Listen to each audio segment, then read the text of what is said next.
The courtroom fell silent as she entered, leaning on her cane, service dog at her side.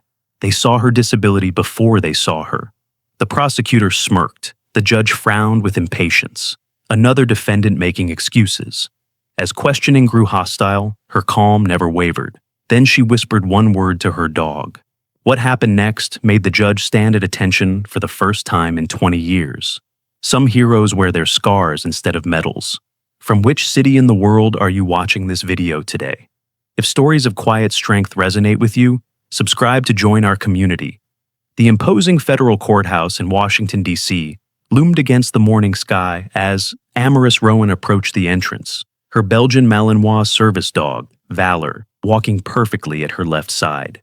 She moved with a slight but distinct limp, her right hand gripping a polished wooden cane, while her left occasionally brushed against Valor's shoulder for stability. The security checkpoint was the first hurdle of many she would face today. "Ma'am, I'll need to see some ID for the service animal," the guard said, scrutinizing her disability placard with thinly veiled skepticism. "His paperwork is in order," Amaris replied quietly, her voice lacking the defensiveness the guard clearly expected. She handed over a neatly organized folder containing Valor's certification. The guard flipped through it carelessly. "Seems like everybody's got a support animal these days," he muttered to his colleague, just loud enough for Amaris to hear. Valor remained perfectly still during the exchange, his eyes alert but his body relaxed, a discipline that went unnoticed by the security personnel. In the courthouse elevator, Amaris stood silently while two attorneys in expensive suits discussed their cases, speaking as though she were invisible. "Nexus Dynamics has nothing to worry about," said one, adjusting his gold cufflinks. "The testimony is circumstantial at best. Nobody who was actually on that operation is able to testify." The second attorney snorted. "Even if they could, who'd believe them over company records? The military's just looking for someone to blame." The elevator doors opened on the 5th floor, and Amaris navigated the polished hallway to courtroom 5C. As she entered, several heads turned briefly before dismissing her presence. She took a seat in the witness waiting area, Valor settling at her feet with military precision. Court clerk Eleanor Finch approached with clipboard in hand, speaking loudly and with exaggerated enunciation. "Are you Amaris Rowan?" she practically shouted. "Do you need assistance filling out these forms?" Amaris accepted the clipboard with a measured nod. "I can manage, thank you," she replied, her calm voice a stark contrast to the clerk's patronizing tone. As she completed the paperwork, snippets of conversation drifted from the prosecution table. "That's their star witness?" asked Assistant Prosecutor Selwyn Kessler, eyeing Amaris, with undisguised disbelief. "A woman with a service dog?" His colleague shrugged. "The defense is scraping the bottom of the barrel. Her name wasn't even on the official operation roster." Amaris gave no indication she'd heard them, though her hand paused momentarily over the forms. Valor's eyes, however, tracked the speakers with unnerving intelligence before returning to a neutral, forward gaze. The courtroom began to fill. Representatives from Nexus Dynamics sat behind the prosecution table, their corporate confidence evident in perfect postures and power suits. Defense attorney Zephyr Calloway entered last, nodding respectfully to Amaris before taking his position. "All rise," called the bailiff, as Judge Thaddeus Blackwood entered the courtroom. The judge, a Vietnam veteran with silver hair and intimidating posture, surveyed the room with practiced efficiency. His gaze paused briefly on Amaris and Valor, a flicker of concern crossing his features. Not for who she might be, but for the potential disruption a service animal might cause in his courtroom. "The United States versus Nexus Dynamics, case number 2025 CV 8734, announced the bailiff. The Honorable Judge Thaddeus Blackwood presiding. Judge Blackwood settled into his chair. Counsel may make opening statements. The prosecutor rose confidently, buttoning his suit jacket. "Your Honor, this case is simple. The United States military contracted Nexus Dynamics to provide specialized equipment for a classified operation. That equipment met all contractual specifications. If there were casualties during the operation, the responsibility lies with military planning and execution, not with the tools provided." He gestured dismissively toward the defense table. "The defense will try to distract with emotional appeals and unverifiable claims from witnesses without proper clearance or first-hand knowledge. We ask the court to focus on documented facts, not convenient narratives constructed after the fact. Defense attorney Calloway rose next, his approach more measured. Your Honor, this case is about accountability. Nexus Dynamics provided equipment they knew to be defective for a military operation in extreme conditions. Their own internal documents, which we will present, show they were aware of critical flaws that directly led to American casualties. Calloway glanced briefly at Amaris. Our witnesses have direct knowledge of these events. The prosecution would prefer to hide behind classification and bureaucracy rather than face the human cost of corporate negligence. Judge Blackwood nodded. We'll proceed with witness testimony. Defense, call your first witness. The defense calls Amaris Rowan, Calloway announced. A subtle shift rippled through the courtroom, surprised that this unassuming woman with a service dog would be the first to testify. Amaris rose slowly, her movements careful but deliberate. Valor stood with her, maintaining perfect position at her side. As she made her way to the witness stand, Prosecutor Kessler leaned toward his assistant, whispering just loudly enough to carry. This should be entertaining. The bailiff approached to help Amaris up the 2 steps to the witness box, but she declined with a small shake of her head. With minimal visible effort, she navigated the steps, Valor providing subtle support by pressing close to her left leg. Once seated, Amaris rested her cane against the witness box. Valor settled at her feet, positioned where she could reach him if needed, but otherwise unobtrusive. Please state your full name for the record, the court clerk requested. Amaris Thalia Rowan, she responded, her voice soft but clear. Do you swear to tell the truth, the whole truth, and nothing but the truth, so help you God? I do, Amaris affirmed, meeting the clerk's eyes with unwavering focus. Defense attorney Calloway approached the witness stand, maintaining a respectful distance. Ms. Rowan, thank you for appearing today. Could you please tell the court your connection to Operation Shadowfall? Before Amaris could answer, Prosecutor Kessler was on his feet. Objection, Your Honor. Operation Shadowfall remains classified. The witness cannot discuss any details without proper security clearance. Judge Blackwood turned to Amaris. Ms. Rowan, do you have security clearance to discuss this operation? I do, Your Honor, she replied simply. The judge considered this for a moment, then nodded. Objection overruled. The witness may proceed. Amaris turned back to Calloway. I was present during Operation Shadowfall. In what capacity? Calloway prompted. As a participant, she stated, offering nothing more. Calloway nodded, seemingly understanding her reticence. Can you explain to the court what happened during that operation regarding the equipment provided by Nexus Dynamics? Again, Kessler objected. Your Honor, even with clearance, discussing operational details in open court compromises national security. Judge Blackwood frowned. Mr. Calloway, please limit your questions to the equipment issues specifically. Ms. Rowan, you may answer with only non-classified information. The communication systems failed at a critical moment, Amaris stated. Temperatures were well within operational parameters specified in our mission brief, but the systems shut down nonetheless. And what were the consequences of this failure? Calloway asked quietly. Amaris's expression remained neutral, but something flickered in her eyes. Team members were isolated. Extraction became impossible for those in the northern sector. There were casualties. From the gallery, a few military personnel in civilian clothes watched intently. One older man, with a weathered face and ramrod-straight posture, narrowed his eyes at the Nexus Dynamics representatives. Ms. Rowan, Calloway continued, in your professional assessment, were these failures consistent with operator error or equipment malfunction? Equipment malfunction, she answered without hesitation. All protocols were followed precisely. Thank you. No further questions at this time. Calloway returned to his seat. Judge Blackwood turned to the prosecution. Your witness, Mr. Kessler. Kessler approached with the confident stride of a man who believed he held the upper hand. He stood closer to Amaris than necessary, a subtle intimidation tactic. Ms. Rowan, you claim to have participated in Operation Shadowfall, yet your name appears nowhere on the official documentation provided to this court. He paused for effect.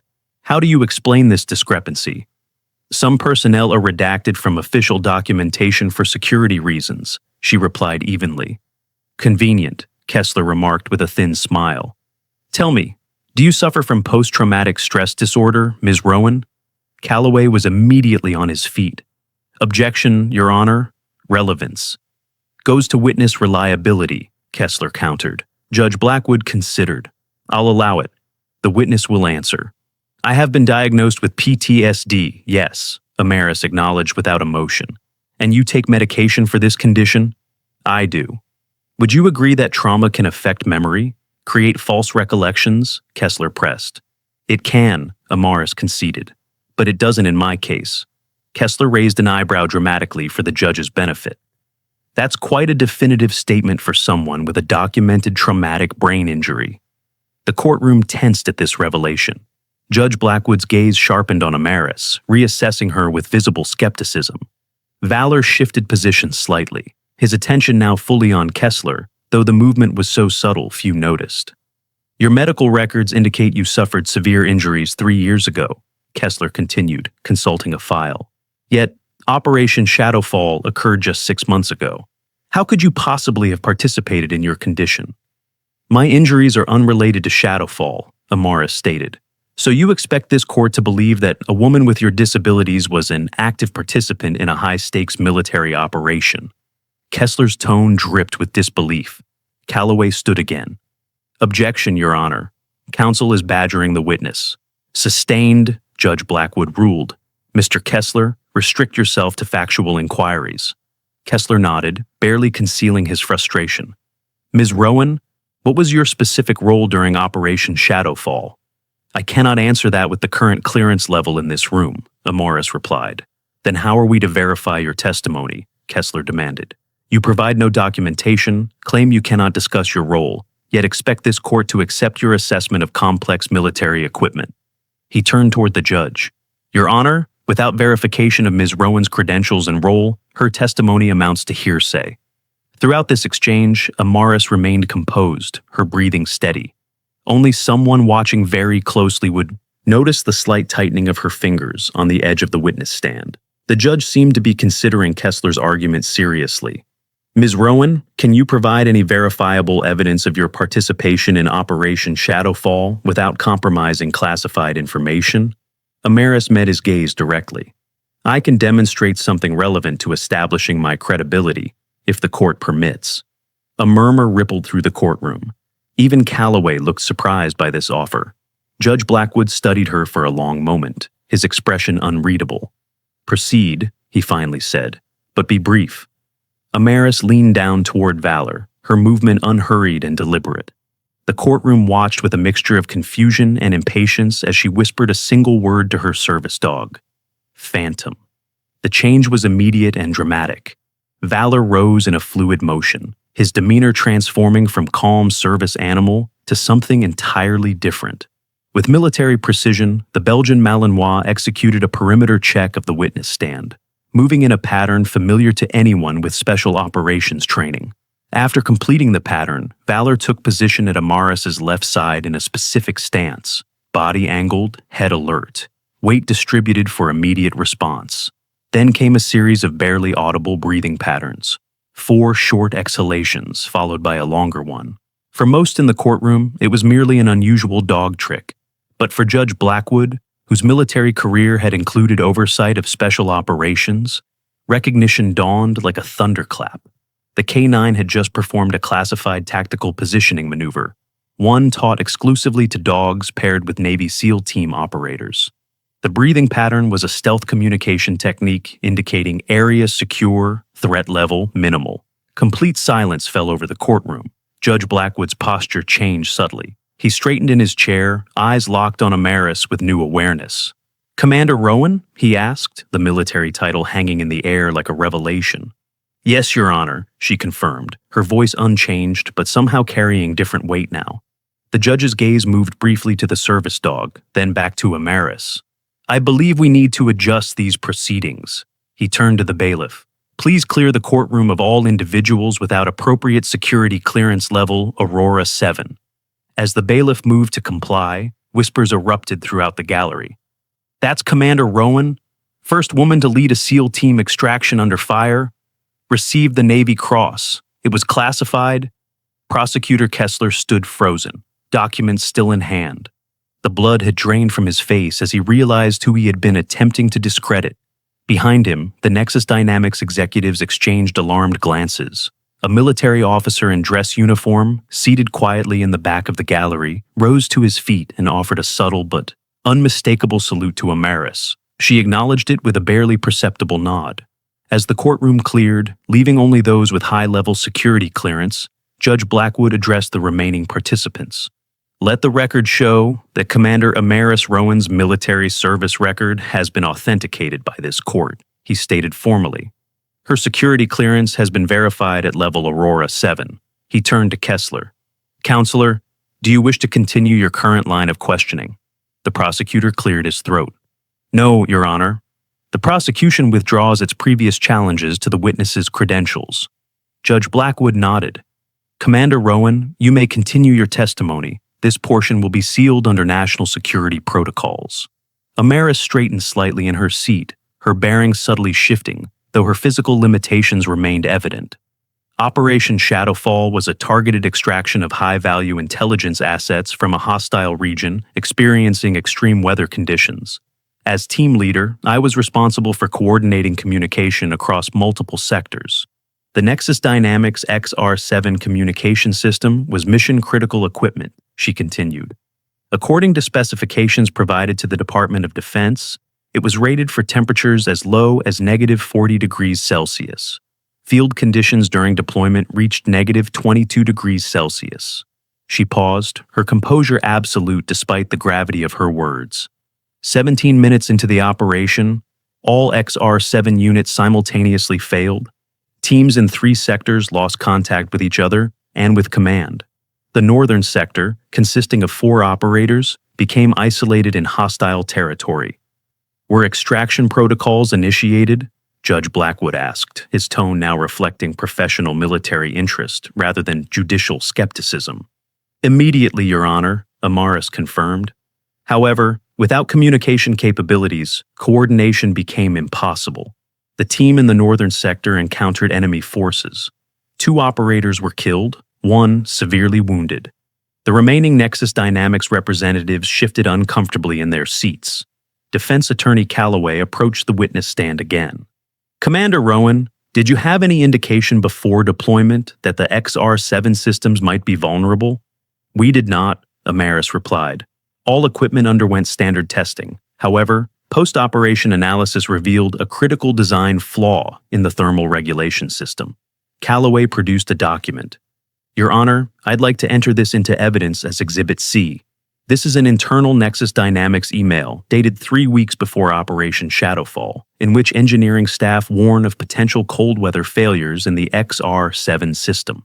As the document was presented to the judge, one of the Nexus executives whispered urgently to Prosecutor Kessler, who looked increasingly uncomfortable. The email specifically states, and I quote, "Field testing indicates thermal regulations failures at temperatures below -15 degrees Celsius. Recommend delaying deployment until modifications can be implemented." Calloway looked directly at the Nexus representatives. This warning was never shared with military procurement or operational planning teams. Judge Blackwood reviewed the document, his expression hardening. Did Nexus Dynamics provide any indication of potential vulnerability in extreme cold? No, Your Honor, Amaris stated. The equipment was certified for the expected conditions. The judge turned to the prosecution table. Mr. Kessler, were you aware of this document? Kessler stood, visibly uncomfortable. We were not, Your Honor. The prosecution requests a brief recess to consult with our clients. Granted, Judge Blackwood responded. Court will recess for 30 minutes.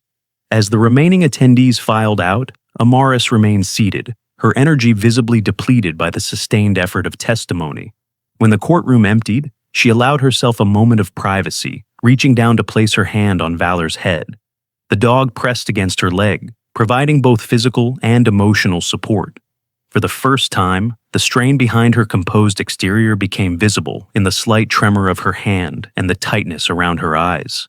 Defense Attorney Calloway approached cautiously. Commander, are you all right? Can I get you anything? Amaris composed herself instantly. I'm fine, thank you. Just conserving energy. Calloway nodded with understanding. You should know. Nexus is likely to offer a settlement now. That internal document essentially confirms their liability. The settlement isn't important, Amaris replied.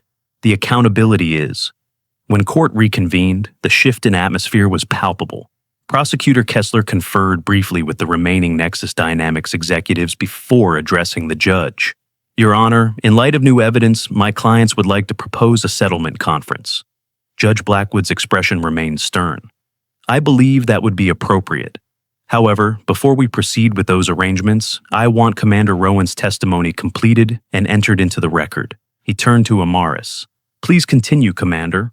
For the next hour, Amaris provided detailed testimony about the equipment failures and their consequences. Her account was precise, professional, and devastating to Nexus Dynamics' defense.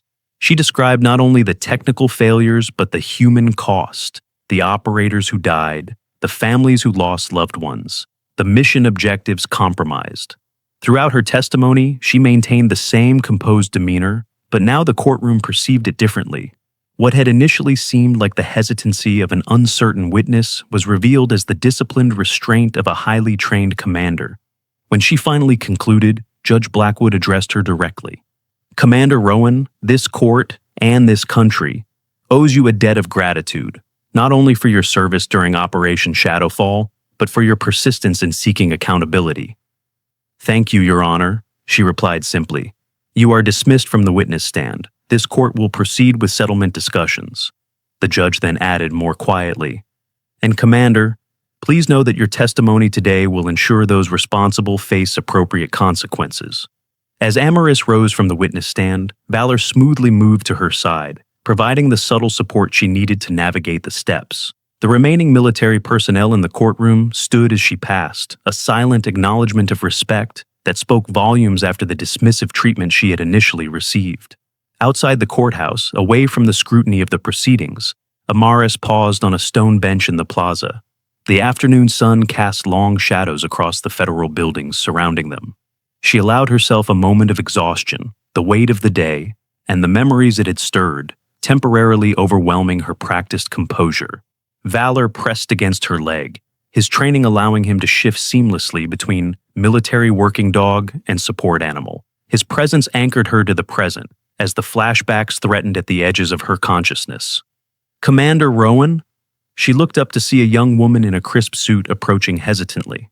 The woman appeared to be in her early 30s, with an earnest expression and a Department of Justice badge. I'm Lyra Harrington, Office of Military Affairs, she introduced herself. I was in the courtroom today. I just wanted to say... She paused, seemingly searching for words. What you did in there was extraordinary. Amaris acknowledged the comment with a slight nod. I'm starting JAG training next month, Lyra continued. What happened in there? That's why I chose this path. A genuine smile briefly softened Amaris's features.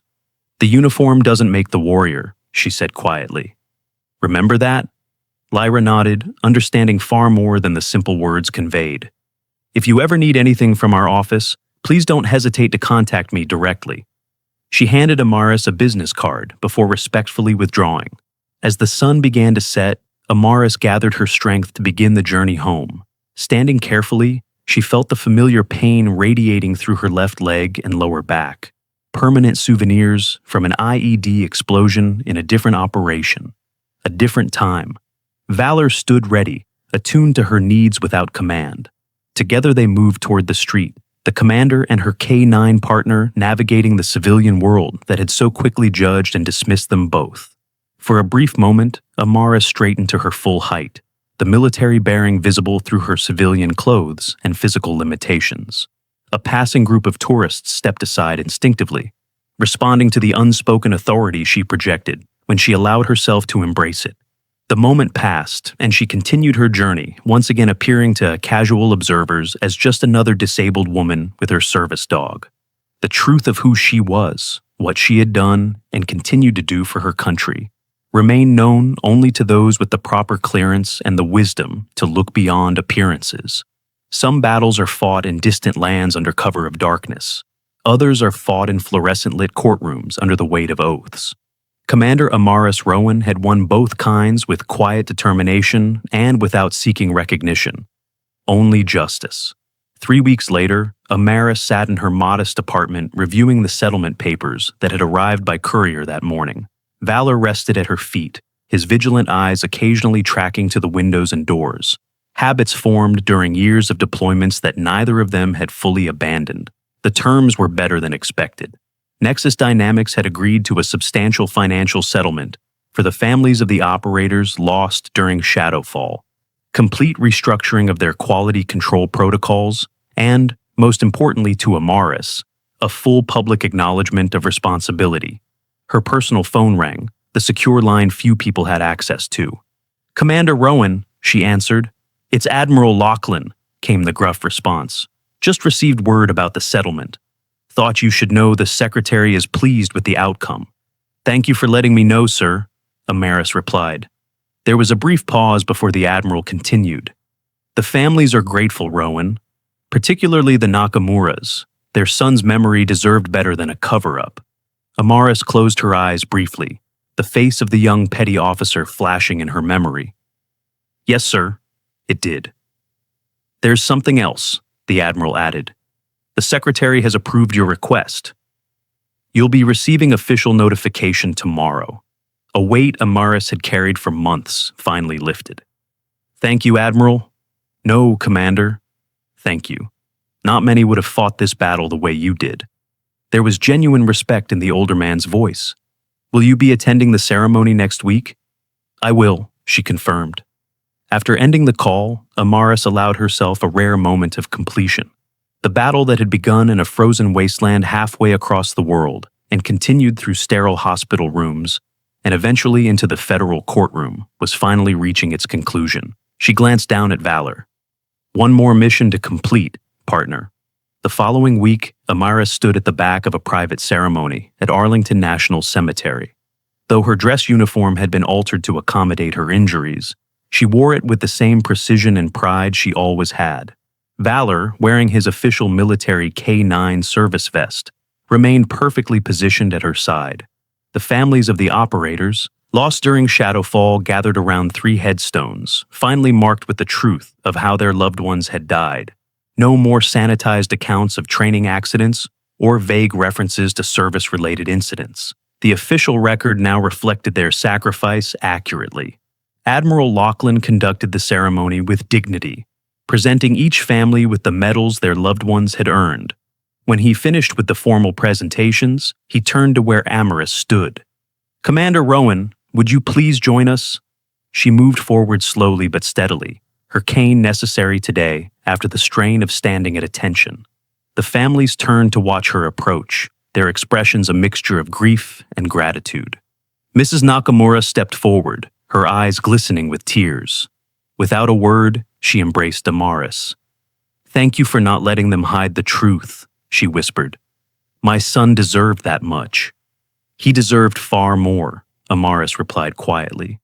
"He was one of the finest operators I ever served with." One by one, the family members expressed similar sentiments. They had known, of course, that their loved ones were special operators, but the classified nature of Shadowfall had prevented them from knowing the full circumstances of their deaths until Amaris's testimony forced the truth into the open. Chief Petty Officer Santiago's widow approached last, her young daughter clutching her hand. "Marco always said you were the best commander he ever served under," she said. "He told me if anything ever happened to him, you'd make sure we knew the truth." She squeezed Amaris's hand. He was right. The little girl looked up at Amaris with solemn eyes. "Daddy said you were a hero," she stated with the simple certainty of childhood. "He said you were braver than anyone." Amaris knelt carefully to the child's level, meeting her gaze directly. "Your father was the hero," she said. "I was just lucky enough to serve with him." After the ceremony concluded, Admiral Lachlan approached as the families departed. "The Secretary sends his regards. He wanted to be here personally, but was called to an emergency session on the Hill. Please convey my thanks for his support," Amaris replied. The Admiral nodded, then reached into his pocket. "This came through this morning. Thought you might want it without the usual bureaucratic delay." He handed her an envelope bearing the Department of the Navy seal. Inside was her honorable discharge, approved on medical grounds, but with full benefits and recognition of service. After months of fighting the system that had initially tried to dismiss her injuries as insufficient for medical retirement, the victory in court had apparently changed minds at the highest levels. Effective next month, the Admiral noted, though your consulting position with Naval Special Warfare Command remains open indefinitely, we're not letting that brain of yours go completely. Amaris allowed herself a small smile. Thank you, sir. As she prepared to leave, the Admiral added one more thing. The SEAL ethos states that warriors serve with honor in public and in private. What you did in that courtroom exemplified that principle, Commander. Never forget it. She nodded once, acknowledging the compliment with characteristic restraint, before making her way back to the waiting car. 3 days later, Amaris returned to the federal courthouse, this time not as a witness, but as an observer. The final settlement hearing was largely ceremonial.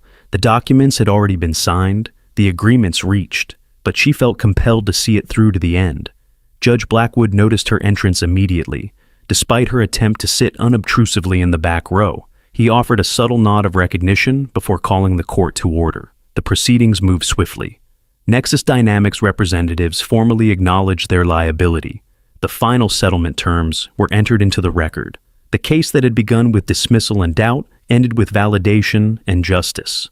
As the court adjourned, Amaris prepared to leave, wanting to avoid any unnecessary attention. Judge Blackwood, however, had other ideas. Commander Rowan, he called as he descended from the bench. A moment, please. She waited as the courtroom cleared, valor alert but calm at her side. The judge approached with a dignity that matched her own. I owe you an apology, he said without preamble. I made assumptions about you when you first entered my courtroom. Those assumptions were incorrect and unworthy of this court. No apology necessary, Your Honor, Amaris replied. Appearances can be misleading. That's sometimes an advantage in my line of work. Judge Blackwood smiled slightly.